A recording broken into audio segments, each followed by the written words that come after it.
Hello నమస్తే, welcome to reality check. ఆంధ్రప్రదేశ్లో తాజా రాజకీయ పరిణామాలపైన, ఆంధ్రప్రదేశ్లో టీడీపీ నాయకత్వ మార్పుకు జరుగుతున్న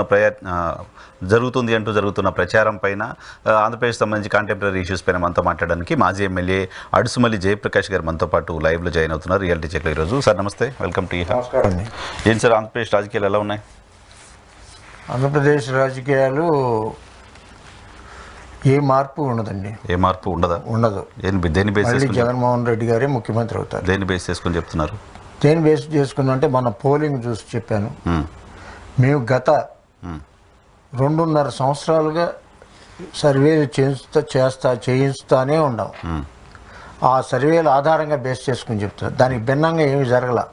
ఇవాళ సడన్గా సర్వే సంస్థలు వచ్చి ఏదో చేసినాయి అంటే కన్నా మేము 2.5 సంవత్సరాలుగా చేస్తున్న అబ్జర్వేషన్ సర్వే మీకు కావాలంటే అన్నీ పెడతాం. మేము ఏం చేసాం, ఎలా వచ్చినాయి అనేది కూడా నాకు ఫోన్లో ఉన్నాయి. ఎప్పటికప్పుడు చెక్ చేసుకున్నాం మేము. ఇప్పుడు కొత్తగా కాదు. ఒక టైంలో వీళ్ళకి ఈ కూటమి అంటే అప్పటికి కూటమి ఏర్పడలేదు. జనసేన చంద్రబాబు కంబైండ్ మాదిరి అప్పుడు టైట్ ఫైట్గానే నడిచింది మాకు ఈ ఫీడ్బ్యాక్ని బట్టి. ఎప్పుడైతే బీజేపీ వాళ్ళు కలిశారో అప్పటి నుంచి డెవలప్మెంట్ గ్రాఫ్ పడిపోయింది. అవునా? ఎందుకంటే ఎంతో కొంత పర్సంటేజ్ అంటే మైనారిటీలు కానీ, క్రిస్టియన్ మైనారిటీ, ముస్లిం మైనారిటీ, ఎస్సీలు కానీ, ఇంకోళ్ళు కానీ ఎవరిలో కూడా కొంత పర్సంటేజ్ టీడీపీకి ఓట్ బ్యాంక్ ఉంది. కానీ అది అంతా జీరో అయిపోయింది. ఎన్నికలు జరుగుతున్న టైంలో, పీక్ అవర్స్లో బీజేపీ టీడీపీతో ఉంది అనే ప్రచారం కంటే ఎక్కువ వేరే ఇష్యూస్ తెరపైకి తీసుకొచ్చారు. ఆ చర్చ జరగలేదు నిజానికి. ఉందంటే ముందే తెలిసిపోయిందండి, ప్రజలకు తెలిసిపోయింది. ఇది ముస్లిం మైనారిటీ, క్రిస్టియన్ మైనారిటీ వీళ్ళందరూ ముందే అన్నారు. ఇప్పుడు మీరు ఒక్కటే తెలుసుకోండి, మొన్న పోటీ చేసిన అభ్యర్థులు, బీజేపీ అభ్యర్థులు బదులు తెలుగుదేశం పోటీ చేస్తుంటే మెరుగైన ఫలితాలు వచ్చాయి. ఇది పవర్లోకి వచ్చేవాళ్ళ మెరుగైన ఫలితాలు వచ్చాయి. వాళ్ళ ఎక్కువ ఎంపీ సీట్లు కానీ, ఎమ్మెల్యే సీట్లు కానీ చాలా మెరుగైన ఫలితాలు వచ్చాయి. కానీ వాళ్ళు బీజేపీ గుర్తుకు ఓటేయరు. ముఖ్యంగా ఏంటంటేనండి, నేను గ్రహించింది, అందరికీ తెలిసింది, ఆంధ్రప్రదేశ్ ప్రజలకు తెలిసింది, మోడీ అంటే ద్వేషం ఉందండి. కోపం కూడా కాదు, ద్వేషం ఉంది ఆంధ్రప్రదేశ్ ప్రజల్లో. భయం కూడా ఉంది కదా? భయం లేదు. ఆంధ్రప్రదేశ్ ప్రజలు ఏం చేస్తారు, మిగతా పొలిటికల్ పార్టీస్ ఉంటుందేమో, భయం ఉంది కదా, పార్టీలో ఉంటుంది. ప్రజలకు ఏం చేయలేరు కదా. మోడీ అంటే ఒక మోసగాడు. ఈ 2014లో ఏం చెప్పాడు, 2019లో ఏం చేశాడు, ఏమీ చేయలేదు. ఈ ఆంధ్రప్రదేశ్కి అనేది అంత మాయా మత్స్యేంద్ర. అదే ఇవాళ ఆంధ్రప్రదేశ్ దేశవ్యాప్తంగా కూడా మీరు థీరీ చెప్తున్నారు. ప్రాక్టికల్గా చూస్తే ల్యాండ్ టైటిలింగ్ యాక్ట్ కావచ్చు, ప్రభుత్వం పైన ఉన్న వ్యతిరేకత కావచ్చు, ఇంకా రకరకాల ఇష్యూస్ మేజర్ కీ రోల్ పోషించాయి. బయట ప్రాంతాలకు సంబంధించిన వాళ్ళు, ఉద్యోగులు, నిరుద్యోగులు వీళ్ళంతా యాంటీగా ఓటేశారని చెప్తాను సార్. ల్యాండ్ టైటిలింగ్ యాక్ట్ మొదట్లో కొంచెం ప్రభావం చూపిన మాట వాస్తవం. ఆఖరికి వచ్చేసి డైల్యూట్ అయిపోయింది. ముఖ్యంగా ఏంటంటే ల్యాండ్ టైటిలింగ్ యాక్ట్ అంటే ల్యాండ్ ఎవరి పేరున ఉందో వాళ్ళకి వర్తిస్తుంది. ఆ ల్యాండ్ ఉండాలి. ఎవడో ఇప్పుడు వ్యవసాయం చేయట్లా, వాళ్ళు ఎక్కడో పట్టణాలకు వచ్చేసారు, వాళ్ళు చేసుకున్నారు. వ్యవసాయం చేసేదంతా కౌలుదారులే, బీసీలు, ఎస్సీలు. ల్యాండ్ ఓనర్స్ ఇంకా టెన్షన్ ఉంటుంది కదా ఎక్కువ. ల్యాండ్ ఓనర్ అవునండి, ఇచ్చేసారు కదండి. ఇప్పుడు కౌలుకి ఇచ్చేసే ఉన్నారు కదా. కౌలుకి ఇచ్చారు. అసలు నా భూమి నా పేరు మీద లేకుండా పోతే ఏమైనా భయం ఉంటుందిగా? భయపెట్టారు. కానీ అది నెమ్మదిగా డైల్యూట్ అయిపోయిందండి ఆ ప్రచారం అనేది. అదే సేమ్ టైం ఈ ల్యాండ్ టైటిలింగ్ యాక్ట్ మీద పడి వీళ్ళు ఏం చేశారు, సూపర్ 6 వెనకేసేసుకో వెనకబడిపోయింది. దాని క్యాంపెయిన్ వదిలేశారు. ఇది 4,000 ఇస్తానని, ఇంకోటి ఉచిత బస్సు ప్రయాణం అని మహిళలకి, అలాగే నెలకు 3 గ్యాస్ సిలిండర్లు ఇస్తామని, ఇవన్నీ వెనకబడిపోయినాయి. అసలు అవి లేవు. మీరు చూసుకోండి, ఎలక్షన్ ముందు ఎక్కడైనా సరే. అది వాళ్ళకి డిసడ్వాంటేజ్. అది వీళ్ళు వెనకబడిపోయారు. అది ల్యాండ్ టైటిలింగ్ యాక్ట్ మాత్రం మేము ఎప్పటికప్పుడు ఎగ్జామిన్ చేసుకున్నాం. లేకపోతే మాకు తెలియదు. మా సర్వేల ద్వారా ఎగ్జామిన్ చేసుకుంటే నెమ్మదిగా డైల్యూట్ అయిపోయింది అది. సో ఇప్పుడు మీరు 2 ఏళ్ల క్రితం ఉన్న పరిస్థితి, 2 రోజుల ముందు ఎన్నికలకు ఆ రోజు ముందు కూడా ఏం జరుగుద్దో చాలా మారిపోతాయి. సాయంత్రానికి కూడా సరళలో మార్పులు ఉండొచ్చు, వచ్చినాయండి. బట్ కాంక్రీట్ గా ఏమంటారు, అంత కంటిన్యూస్గా వైసీపీ వైపు ఓటర్ ఎందుకున్నారని చెప్పి అనుకుంటారు? బికాస్ ఆఫ్ నవరత్నాలండి మెయిన్. ప్లస్ జగన్మోహన్ రెడ్డి ఒక హీరోయిక్ స్టెప్ వేశాడు. నేను మంచి చేశాను అనుకుంటేనే, బహుశా ఈ దేశంలో ఏ రాజకీయ నాయకుడు కానీ ఎవరు అల్లా నాకు ఓటేయండి అన్న జనంలో హీరోయిజం వచ్చిందండి. బాగా పట్టింది అది అట్లా. అందుకని ఏ మార్పు రాలా. ఇప్పుడు నేను పోలింగ్ బూతులు సరళి చూశాను, అన్నీ చూశానండి. అన్ని సబ్జెక్టులో ఉంటాయి ఈ వీటిల్లో. మీరు చెప్పారు కదా ల్యాండ్ టైటిలింగ్ యాక్ట్ డైల్యూట్ అయిపోయింది, దాన్ని కూడా ఎగ్జామిన్ చేయించాం. అలా మాకు మొత్తం తెలుస్తుందండి. ఇప్పుడు ఇక్కడ ఏంటంటే ఒక సామాజిక వర్గం వాళ్ళు ఆడమగ కసిగా వచ్చి పొద్దున్నే వచ్చి పోల్ చేశారు. ఒక 7:30 కాడి నుంచి 10:30 దాకా ఆడలే. ఆ తర్వాత ఎవరు పత్తా లేరు అక్కడ. ఉదాహరణ నేను పొద్దున్న 7:30కి నేను, మా అబ్బాయి, మా కోడలు, మా భార్య మిస్సెస్ నలుగురు వెళ్ళాం. వెళ్తే పొద్దున్న నాకంటే కొంచెం కాలేజీ బాగాలేదని సీనియర్ సిటిజన్ అని మాజీ ఎమ్మెల్యే అని గౌరవించి కొంచెం లోపల పంపించారు. 10 నిమిషాల్లో పోలింగ్ ముగించుకుని వచ్చేసారు మాతో పాటు మా అబ్బాయి. ఇక మా కోడలో మా అమ్మాయి, ఇది ప్రాక్టికల్ మా అమ్మాయి అండి, మా కోడలో మా ఆవిడ 2 గంటల పాటు లైన్లో ఉన్నారండి. అది purely Kamma booth, Mogalrajapuram purely Kamma booth, శ్రామిక విద్యాపీఠంలో బూత్ నెంబర్ 3. అది కూడా చెప్తా. తర్వాత ఏం జరిగింది గమ్మత్తు, మీకు మధ్యాహ్నం 1 గంట ఆ టైంకి మా అమ్మాయి వచ్చింది. మా అమ్మాయిని పోలింగ్ ఓటు వేయటానికి పంపించాం. వాకిన్ అండి, ఆడకు 2 గంటలు పట్టింది, వీళ్ళకి వాకింగ్. ఇదే ప్రాక్టికల్. కొన్ని కొలమానాలు ఏమి అవసరం లేదు. కొలమానం దాంట్లో పొద్దున్నే మామూలుగా ఎండ తక్కువ ఉంటుందేమో అని పొద్దున్నే పోయి వేస్తారు. అసలు ఎవరు లేడండి. 2:30-3ంటికి ఎండ తక్కువ ఉందని కాదు, ఒక కసితో దేశంతో జగన్మోహన్ రెడ్డి గారి మీద దేశంతో వచ్చి ఓటేశారు. మరి ఓటేస్తే నెగిటివ్ కదా ప్రభుత్వానికి? అవును, పొద్దున్న వేశారండి. తర్వాత వచ్చారు మిగతా అంతా లేబర్. ఎంత అయింది దానికి? ఎంత అయింది అనుకున్నారు పోలింగ్? అక్కడ 69% ఎంత అయింది ఆ బూత్ లో. ఇప్పుడు మీరు చెప్తున్నారు కదా పొద్దునే ఫుల్ జనాలు వచ్చారు, జగన్ వ్యతిరేకంగా ఓట్లేశారు. మధ్యాహ్నం మా అమ్మాయి పొద్దున్నే వచ్చారండి, తర్వాత లేదు. తర్వాత వచ్చినంత లేబర్ మిగతా బూతుల్లో లేబర్ విపరీతంగా వచ్చారండి. బడుగు బలహీన వర్గాల లేబర్ విపరీతంగా పోల్ చేశారండి. దాంట్లో ఏ మాత్రం డౌట్ లేదు, నా కళ్ళారా చూశాను నేను. పొద్దున్నే అంటే నేను చెప్పేది ఏంటంటే కమ్మారుండ బూతుల్లో అని చెప్తున్నా నేను. మిగతా బూతుల్లో లేబర్ వచ్చారు, పొద్దున్నే వాళ్ళు వచ్చారు. నేను చెప్పేది ఎస్పెషల్లీ కమ్మవారు ఉండ బూతులు, లేకపోతే కాపులు ఉండ బూతులు. మిగతా ఆంధ్రప్రదేశ్లో సరే కులాలతో సంబంధం లేకుండా ఆంధ్రప్రదేశ్ రాజకీయాల్లో మాట్లాడే పరిస్థితి లేదు. కమ్మాసు యాంటీ జగన్మోహన్ రెడ్డి, కాపుసు యాంటీ జగన్మోహన్ రెడ్డి, ఒక సెక్షన్, మెజారిటీ సెక్షన్ ఆఫ్ రాజుసు యాంటీ జగన్మోహన్ రెడ్డి. మీరు వాస్తవాలు చెప్పారు. ఈ 3 కమ్యూనిటీస్ వన్ సైడ్ గా ఉన్న తర్వాత గోదావరి జిల్లాలో ఇంకో పార్టీ బతికి పట్టగలగలుగుతుందా? మీరు చూసుకోండి, రేపు రిజల్ట్స్ లో మెజారిటీ సీట్లు కూటమికి రావచ్చు, కానీ వీళ్ళు కూడా తగిన మంచి సంఖ్యతోనే ముందు వస్తారండి. ఉదాహరణకు రాజమండ్రి అర్బన్ భరత్ గెలుస్తున్నాడు, రాజానగరం గెలుస్తున్నారు, నాకు తెలిసి అనపర్తి గెలుస్తున్నారు, గోపాలపురం గెలుస్తున్నారు. అంటే ఊరిని నోటి మీద చెబుతున్నానండి. గన్నవరం గెలుస్తాం, కాకినాడ సిటీ గెలవరా, కాకినాడ రూరల్ గెలుస్తాం. అదే నేను చెప్పేది మా సర్వే. చంద్రశేఖర్ రెడ్డి గారు గెలవరు అని నేను అనుకున్నా, కానీ గెలవకపోవచ్చు. నాకున్న సమాచారం మేరే నేనే చెప్పాను. అక్కడ గన్నవరం, ముమ్మిడివరం, రామచంద్రాపురం ఇవన్నీ గెలుస్తున్నామండి. మరి దాన్ని బట్టి మీరు ఇది 100కి 100 చెప్పేది నేను.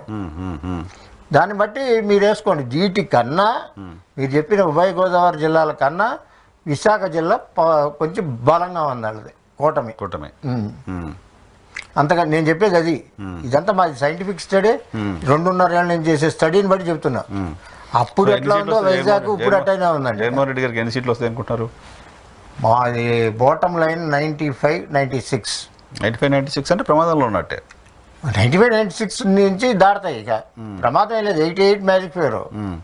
ఏంటంటే మీరు చెప్పేది కదా 95-96 అనేది ఇక దాని తక్కువ, ఎట్టి పరిస్థితుల్లో తక్కువ. That is the worst number, worst number bottom number. So అంతకంటే తగ్గే పరిస్థితి లేదు. అస్సలు లేదు, అస్సలు ఒక్క సీటు కూడా తగ్గదు, ఇంకా పెరుగుతుంది అని.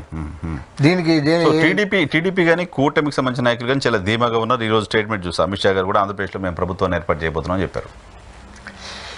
ఏంటి అమిత్ షాని అంటే వాళ్ళు పెద్ద పొజిషన్లో ఉండొచ్చు. ఇవాళ భారతదేశ ప్రజల్లో మోడీ కానీ చాలా చులకనైపోయారండి. ఎందుకు?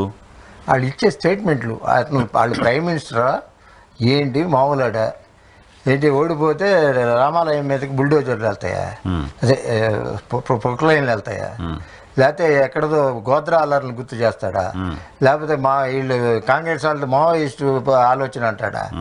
ఏం మాట్లాడుతున్నాడండి అతను? మా నేలబారు మాటలు కాకపోతే ఏంటంటే ప్రైమ్ మినిస్టర్ను వీళ్ళు మాట్లాడేది. ఒకసారి మీరు ఇంగ్లీష్ పేపర్లు అన్నీ చూస్తే మీకు తెలుస్తుంది ఏమైపోయాడు అతను. వరుస మీకు స్టేజ్ బై స్టేజ్ పోలింగ్ తగ్గుతూ వచ్చింది. ఎందుకని? మొన్న ఒక రోజు యూపీలో రాజీవ్ గాంధీ, రాహుల్ గాంధీ ములాయం సింగ్ కొడుకు అఖిలేష్ యాదవ్ వెళ్తే స్టాంపేడ్ అయిపోతుందని భయపడి మొత్తం మాట్లాడకుండా వచ్చేసారు. అంతా విపరీతంగా వచ్చారంటండి జనాలు. దాన్ని బట్టే సిగ్నల్ అండి, ఇది యాంటీ మోడీ నడుస్తుంది. ఇది అది మీకు సమస్య. మీరు చెప్తున్నారు ఓటింగ్ పర్సెంటేజ్ తగ్గడం అంటే, ఓటింగ్ పర్సెంటేజ్ తగ్గితే జగన్మోహన్ రెడ్డికి అడ్వాంటేజ్ కదా, సారీ మోడీ గారికి అడ్వాంటేజ్ కదా. మోడీ గారికి డిసడ్వాంటేజ్ అనే రాశారండి. నేను చదవలేదు, నాకు తెలవదు, పేపర్లో రాసిన దాన్ని బట్టి. ఇది ఇండియన్ ఎక్స్ప్రెస్ అంటే న్యూ ఇండియన్ ఎక్స్ప్రెస్ కాదు, మామూలు ఇండియన్ ఎక్స్ప్రెస్, పైనీరు, ఢిల్లీ పేపర్లు అండి. నేను చెప్పేసి ట్రిబ్యూను ఇవన్నీ మొత్తం ఉన్నాయి, అన్నీ బిజినెస్ లైన్, మింటు అన్నిట్లో ఇది ఒక బ్యాడ్ సిగ్నల్ అని రాశారు. అది ఎంతకన్నా, లేకపోతే నాకు అంత పరిజ్ఞానం ఏం లేదు. లేకపోతే నాకు ప్రభాకర్ బాగా క్లోజ్ ఫ్రెండ్, పరకాల ప్రభాకర్ గారు పూర్తిగా నెగిటివ్ బీజేపీ యాంటీ ఆయన చెప్పాడు, లేదండి జేపీ గారు కష్టం అదండి, చాలా కష్టం. నేను మొత్తం అధ్యయనం చేశాను, ఆంధ్రప్రదేశ్ గురించి మాత్రం అధ్యయనం చేయలేదు కానీ నేను చేశాను అని చెప్పాడు. చాలా చాలా క్లోజ్ ఫ్రెండ్ నాకు.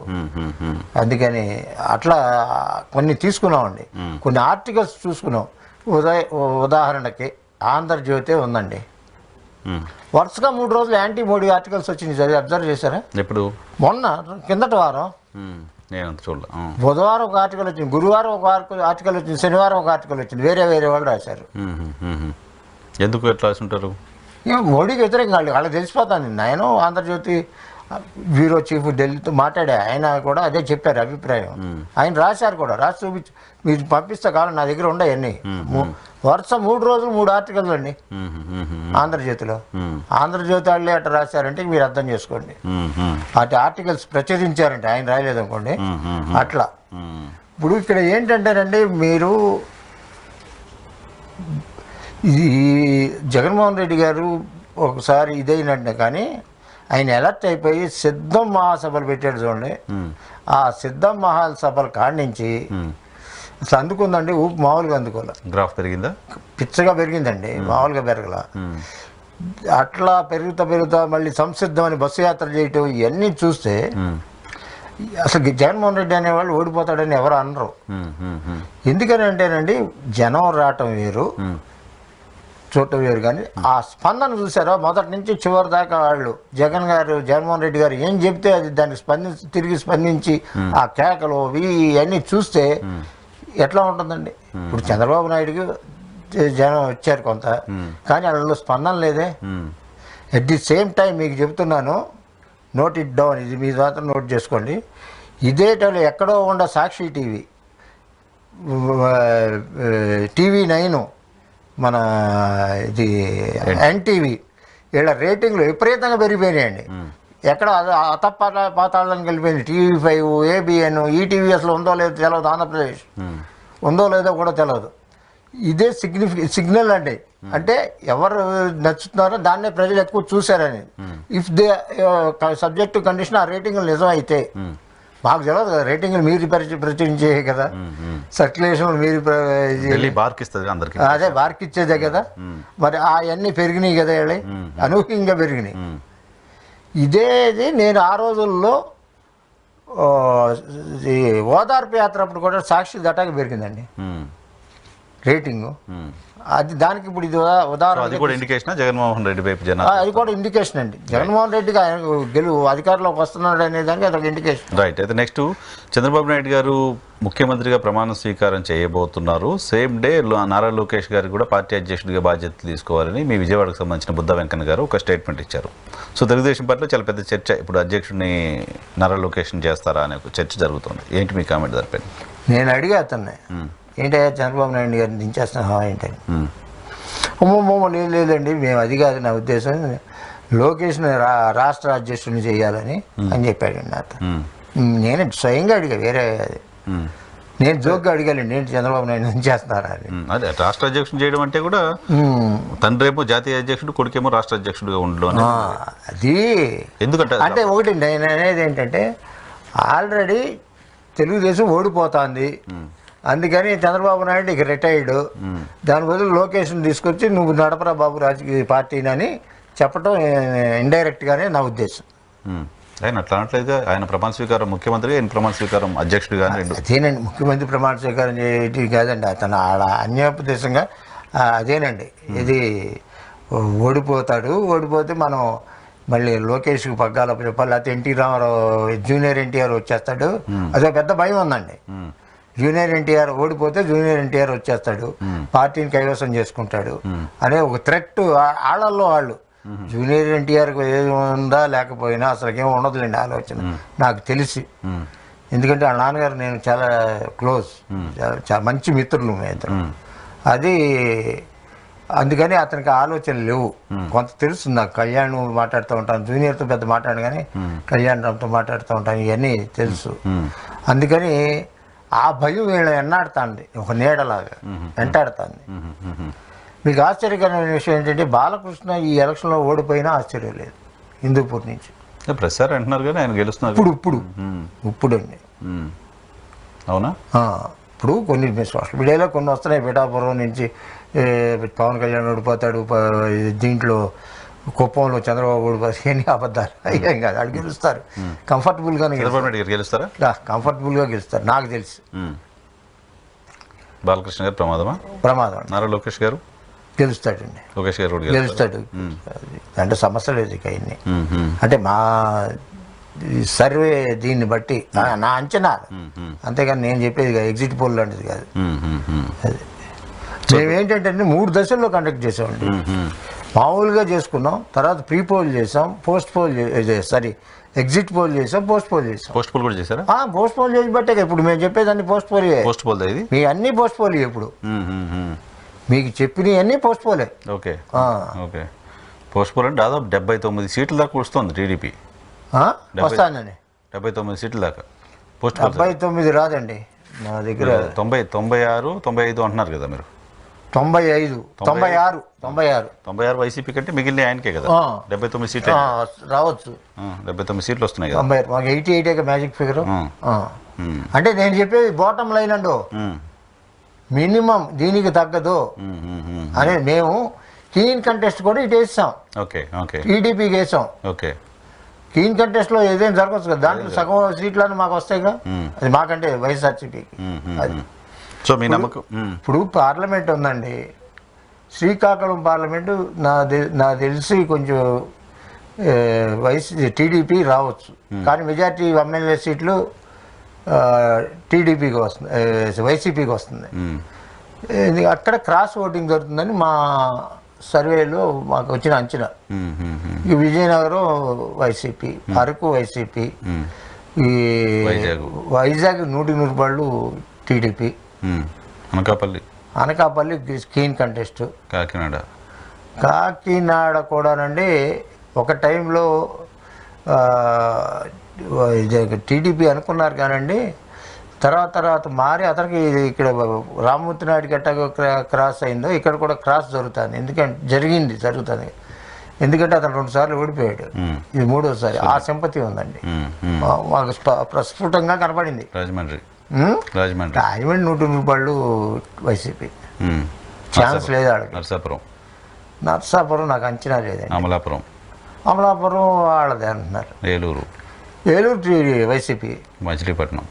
మచిలీపట్నం కూడా కష్టమేనండి, క్లీన్ కంటెస్ట్. విజయవాడ నాకున్న సమాచారం మేరకు టీడీపీ అనుకుంటున్నా. గుంటూరు గుంటూరు టీడీపీయే. Bapatla keen contest. Narasaraopet, one sided. Ongole ఎవరికి? వైసీపీకి వన్ సైడ్. ఒంగోలు ఇక అక్కడి నుంచి నెల్లూరు, మధ్యలో చిత్తూరు తప్ప అన్నీ చిత్తూరు ఓడిపోతుందా? ఓడిపోతున్నాను కదా. Keen contest Chittoor. చూద్దాం ఏం జరుగుతుందో. కాదు నేను చెప్పేది, నా అభిప్రాయం, నా అంచనా అంతవరకే. సరే, ఈ పార్టీ అధ్యక్షుడిగా మారిస్తే నాయకత్వం మార్పు అనేది టీడీపీలో ఎలాంటి పరిణామాలకు దారితీస్తుంది? కుక్కల చింపిన విస్తరవుతుందండి. ఇప్పుడు నా లోకేష్ కెపాసిటీ ఏంటో అందరికి తెలిసిపోయింది, ప్రూవ్ అయింది. ఆడు ఎందుకు పనికిరాడని అందరికి అతను అంత 10 రోజులు పాదయాత్ర చేశారు ఆయన. ఇప్పుడు గెలుస్తారని మీరే చెప్తున్నారు. డబ్బులు పెడితే నేనేం చేయగలను, ఇవన్నీ చేయగలను. అంటే రాత్రిపూట పాదయాత్ర, పగలు కాదు. మీకు అర్థమైందండి. ఒక బుక్ అని అది అని అడుగు అంటే అతను ఒక బఫూన్ లాగా ప్రవర్తించాడు. ఈయన తండ్రి ఏమో మతి చెడి ఏం మాట్లాడుతున్నాడో తెలవకుండా మాట్లాడాడు తండ్రి. అనవసరంగా గెలుక్కున్నాడు కదండి ట్రక్ డ్రైవర్, లారీ డ్రైవర్ అని. ఎంతమంది అంత ఒట్టి ట్రక్ డ్రైవర్, లారీ డ్రైవర్లు కాదు, ఆ బలహీన వర్గాల వాళ్ళు ఎంతమంది రియాక్ట్ అయి ఉంటారు. సరే, ఇక టంగా స్లిప్ ఉంటుంది కొన్నిసార్లు. ఏదో ఆ టంగా స్లిప్ కాదండి, దాన్ని కాదండి, అంటే అన్నాడు అనేది ఉంటుంది కదా. వాళ్ళకి మనసు ఇదవుతుంది, గాయపడుతుంది కదా. కరెక్ట్, గాయపడుతుందండి. అది ఇప్పుడు షావుకారులు అయితే పట్టించుకోరండి. ఎవడు ఒక పక్కింటి చచ్చిపోయినా ఎవడు కనపడ్డా వెళ్ళడం చూడడం. ఈ పేద వర్గాల్లో మీరు చూసుకోండి, ఒక పేటలో ఒక అతను చచ్చిపోతే ఆ రోజున మొత్తం పనులన్నీ మానేసి ఆ రోజంతా సెలవు పెట్టి సంఘీభావంగా అక్కడే ఉంటారు ఆ శవాన్ని తీసుకెళ్లేదాకా. ధనవంతులు మనస్తత్వాలు చెప్తున్నానండి. అంటే ఇది అతను గాయపడితే మిగతా వాళ్ళ మనస్తత్వం కూడా గాయపడినట్టే లెక్కేసుకోండి. అది right sir. Thank you very much Jayaprakash గారు, మాకోసం సమయం కేటాయించి. నమస్తే అండి. ఇది అడిషనల్ జయప్రకాష్ గారితో స్పెషల్ రియాలిటీ చెక్ రేపు షోలో మళ్ళీ కలుద్దాం. చూస్తున్నాం వచ్చిందండి.